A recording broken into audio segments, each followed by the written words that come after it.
citer un exemple très concret. Nous savons depuis juillet 2018 que 450 détenus islamistes, soit condamnés pour terrorisme, soit détenus de droit commun identifiés comme islamistes radicalisés. 450 détenus dangereux, très dangereux, sont libérés entre l'été 2018 et la fin de l'année 2019. C'est le Premier ministre purgé leur peine. C'est le Premier ministre qui a donné ce chiffre à l'été 2018. Moi, ce matin, je voudrais dire à votre antenne, j'appelle le gouvernement, j'appelle Christophe Castaner à recevoir une délégation d'élus Les Républicains pour qu'ensemble, nous abordions cette question. Je ne veux pas que nous attendions un attentat qui, par malheur, serait commis par l'un de ces détenus libérés pour dire il faut trouver une solution. Je sais qu'il y a des contraintes juridiques très fortes, mais moi je demande qu'on étudie, y compris au plan constitutionnel, des mesures de rétention de sûreté post-peine, après la peine de prison, pour mettre certains de ces individus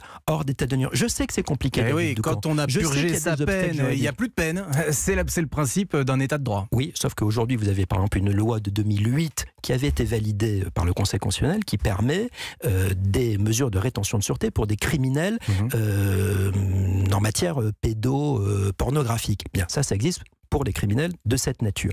Moi, je demande que pour des détenus condamnés pour des peines de terrorisme ou des détenus de droit commun mais qui ont été identifiés comme islamistes dangereux, je demande qu'on étudie au cas par cas des mesures de rétention de sûreté. Je ne veux pas que des bombes humaines soient disséminées en toute liberté dans tous les territoires de France. Elles peuvent demain exploser. Il faut les désamorcer avant cette explosion.